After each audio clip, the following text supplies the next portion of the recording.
प्रभावित हुए कलिकाल से, इस गुण से। ये तो अच्छा गुण है और बहुत प्यारा गुण है मेरे भाई बहन। ना योग की जरूरत है, न समाधि की, न तपस्या की, न अर्चन की, न वंदन की, न ध्यान की। केवल हरि नाम, हरि नाम, हरि नाम। सुमिर सुमिर नर उतरहि पारा। सोचिए, हम जैसे लोग क्या समाधि लगाएंगे, क्या ध्यान करेंगे, क्या अर्चन पूजा कर सकते हैं, क्या कर्म है हमारे पास? कुछ नहीं है। केवल उनकी याद, हे गोविंद, हे माधव, हे ठाकुर। नाम नाम नाम। और कैसे भी भाई को भाई अनख आलस हूं, नाम जपत मंगल दिस नसहु। भाव से, कुभाव से, अनख से, आलस्य से, प्रेम से, बिना प्रेम के कैसे भी उनको नाम जीव को पार कर देता है। ये जो समय आया है कलिकाल का, ये नाम का समय है, नाम का युग है। उल्टा सीधा कैसे भी नाम। किसान बीज बोता है तो उल्टा सीधा नहीं देखता, डाल देता है और समय पर फसल पक जाती है उसकी। हरि नाम का बीज बो दो, समय पर फल मिल जाएगा। और नाम किसने नहीं गाया? नाम तो सबने गाया। मेरे महादेव ने नाम गाया। महादेव की पत्नी पार्वती विष्णु सहस्त्र नाम का पाठ करती थी रोज, नियम था उनका। तो भोलेनाथ ने कहा, तुम रोज विष्णु सहस्त्र नाम का पाठ करती हो देवी, बहुत देर लगा देती हो। तो पार्वती ने कहा, मेरा नियम है तो है, क्या करूं? तो महादेव ने कहा, एक बहुत सरल उपाय बता दूं। एक बार भाव से तू हरि नाम ले और तुझे फल मिलेगा विष्णु सहस्त्र नाम के बराबर। जा। उसी दिन से मां भवानी पार्वती हरि नाम जपने लगे और फल मिला विष्णु सहस्त्र नाम के तुल्य बराबर। तो महादेव की पत्नी पार्वती ने भी नाम जपा। इनका बेटा गणपति गणेश, जिसके मंदिर में आप बैठे, दुनिया में प्रथम पूज्य है गणेश। प्रथम पूज्य पद पर बैठे हैं गणपति। कोई भी पूजा होती है सबसे पहले गणेश जी की पूजा होती है। बिना गणेश पूजा के कोई पूजा आरंभ नहीं होती है, शुरुआत नहीं।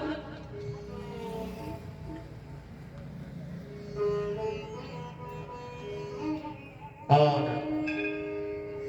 देवताओं में स्पर्धा हुई कि भाई जो सबसे पहले पृथ्वी की परिक्रमा लगाएगा वो प्रथम पूज्य पद पर होगा, उसकी पहले पूजा की जाएगी। तो सब देखते हैं कौन पहले परिक्रमा लगा के पूरी करता है। तो सब देवता अपने अपने वाहनों को लेकर के निकले। जो सबसे पहले परिक्रमा पूरी करेगा पृथ्वी की, वही प्रथम पूज्य होगा। तो कोई देवता, कोई वाहन है किसी का, कोई वाहन सबने। अब गणपति का तो वाहन है चूहा।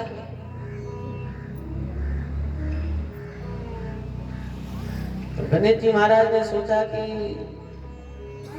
ये रेस तो हम हार जाएंगे, चूहा वाहन है।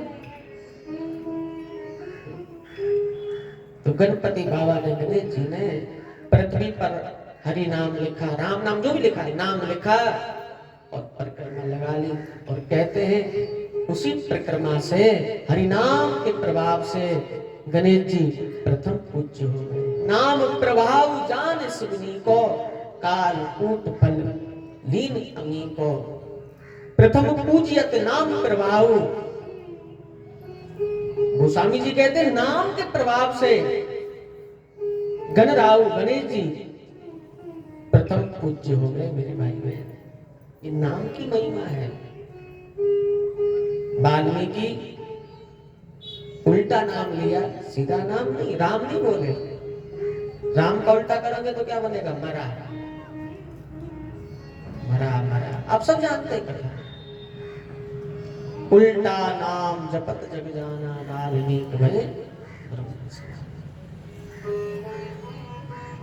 वो उल्टा ले सीधा। मेरे कहने का मतलब अनर्थ आलस्य से भी ले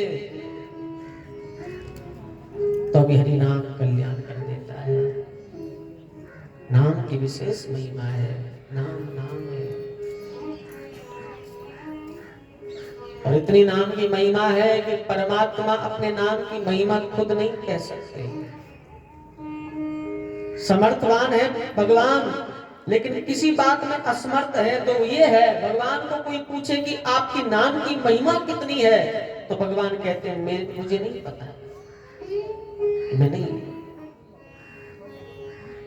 कहो कहाँ लगी नाम बड़ाई, कहो कहाँ लगी नाम बड़ाई, कहो कहाँ लगी नाम बड़ाई।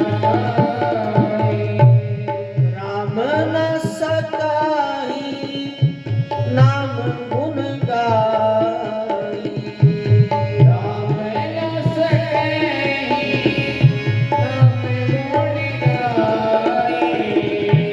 राम गाई, राम न सकाही नाम गुण गाई, कहाँ लगी नाम बड़ाई, कहो कहाँ लगी नाम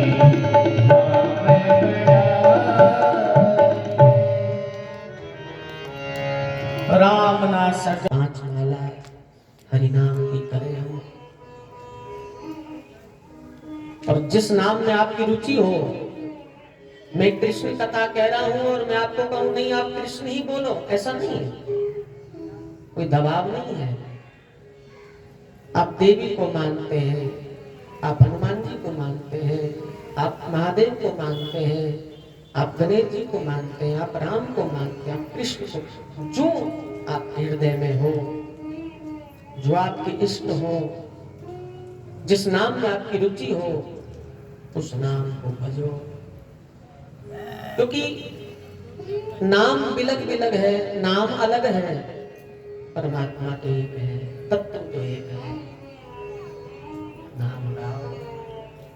कोई योग करे अच्छी बात है, कोई ध्यान करे अच्छी बात है, कोई समाधि लगाए अच्छी बात है, लेकिन हम जैसे लोग जो कुछ नहीं कर पाते, उनके लिए सुगम और सरल मार्ग है हरि नाम। नाम सबने गाया है। हनुमान जी ने भी नाम गाया, गणेश जी ने नाम गाया, वाल्मीकि ने नाम गाया, मेरे महादेव ने नाम गाया, जगत जननी दुर्गा पार्वती ने नाम गाया, अहिल्या ने नाम गाया, ध्रुव प्रहलाद गणका अजामिल गीत, किसने नाम नहीं गाया? सबने हरि नाम गाया। चैतन्य महाप्रभु, ठाकुर रामकृष्ण परमहंस, बड़े बड़े महापुरुषों ने भी नाम गाया। तो नाम की महिमा है कलिकाल में विशेष। अच्छा लगा और कलयुग को कहा, परीक्षित बाबा ने एक जगह तुम मांग लो, तुम जो मांगोगे मैं दे दूंगा। कलयुग ने कहा बाबा मुझे सोने में और जगह दे दो, स्वर्ण में दे दी, जा सोने में भी तेरा निवास रहेगा। जो सोना है ना, इसमें भी कलिकाल का निवास है। एक दिन सोने का मुकुट पहन करके शिकार खेलने गए परीक्षित जी महाराज। लौट रहे थे शिकार खेल के, पानी कि तृष्णा लगी, प्यास लगी, आश्रम में चले गए। समिक ऋषि का आश्रम है, पानी पिलाओ, पानी नहीं पिलाया ऋषि ने, समाधि में थे ऋषि। क्रोध आ गया परीक्षित जी महाराज को, झूठ मूठ की समाधि लगा करके बैठा है ये ऋषि। मरा हुआ सांप पड़ा था, वो सांप समिक ऋषि के गले में डाल दिया परीक्षित जी महाराज ने, और अपने घर लौट गए। जाकर के मुकुट सोने का उतार करके रखा, तो कलयुग का जो प्रभाव था वो हट गया, बुद्धि ठिकाने पर आई। बहुत पछताए कि मैंने एक ऋषि के गले में मरा हुआ सांप डाल दिया। रोने लगे, अब राजगादी पर नहीं बैठूंगा, अपने पुत्र को दे दी।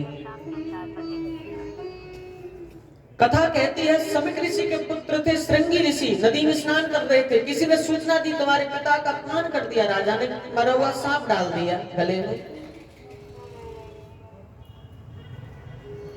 5 साल के श्रृंगी ने नदी से पानी हाथ में लिया और परीक्षित को श्राप दे दिया, इति लंगत मर्यादा तच्च सप्तम वहिनी। जिस राजा ने मेरे पिता के गले में मरा हुआ सांप डाला है, मैं श्राप दे रहा हूं, आज से 7वें दिन तक्षक नाम का सर्प उसे डसेगा और उसकी मृत्यु हो जाएगी। श्राप लग गया राजा को, और ये राजा को बात पता लगी। परीक्षित जी महाराज अब समझ गए कि 7 दिन बचे हैं बस, और इन 7 दिनों में मुझे मेरी मुक्ति का उपाय करना है। इन 7 दिनों में मुझे मेरा कल्याण करना है। और चल पड़े, घर को छोड़ करके, परिवार को, पत्नी को, सबको छोड़ दिया। हस्तिनापुर होते हुए मेरे भाई बहन शुक्रताल घाट पर पहुंच गए हैं। गंगा का तट है, शुक्र तीर्थ है, शुक्रताल घाट है। अनेकानेक महात्मा बैठे हैं, वहीं परीक्षित जी महाराज बैठे। और उसी शुक्रताल के पावन घाट पर भगवान श्री सुखदेव आते हैं, और भगवान सुखदेव ने शुक्रताल की पावन धरती पर परीक्षित जी महाराज को 7 दिन श्रीमद् भागवत कथा सुनाई, और कथा सुना करके परीक्षित का 7 दिन में कल्याण कर दिया।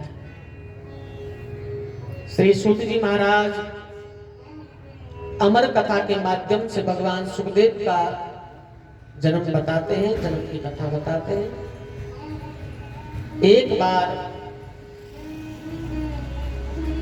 नारद बाबा घूमते घूमते कैलाश पर्वत पर पहुंच गए। पार्वती माँ अकेली बैठी है, भोले बाबा कहीं गए थे। माँ ने बाबा को बिठाया, जलपान कराया। बहुत दिन में आए हो नारद? हाँ माँ, ऐसे घूमता घूमता आपके दर्शन के लिए आ गए। बाबा नहीं है, महादेव नहीं दिखाई पड़ रहे हैं। बोले बाबा कहाँ गए? बोले वो तो कहीं घूमने गए। नारद जी को लगा कि मौका अवसर है। नारद बाबा ने कहा माँ, भोलेनाथ आपको ऐसे अकेला छोड़ जाते हैं, कहीं भी चले जाते हैं, आपकी जरा भी चिंता नहीं है बाबा को? जंगल में, पर्वत पर आपको ऐसे अकेला छोड़ के घूमने चले जाते, आपको नहीं ले जा सकते साथ?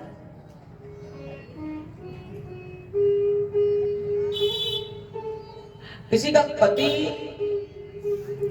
घूमने जाए, पत्नी को ना ले जाए, तो पत्नी को जरा भी चिंता नहीं होती, लेकिन पड़ोसी में बहन आकर के कोई पड़ोस में से कहे कि तुझे नहीं ले जाता तेरा पति,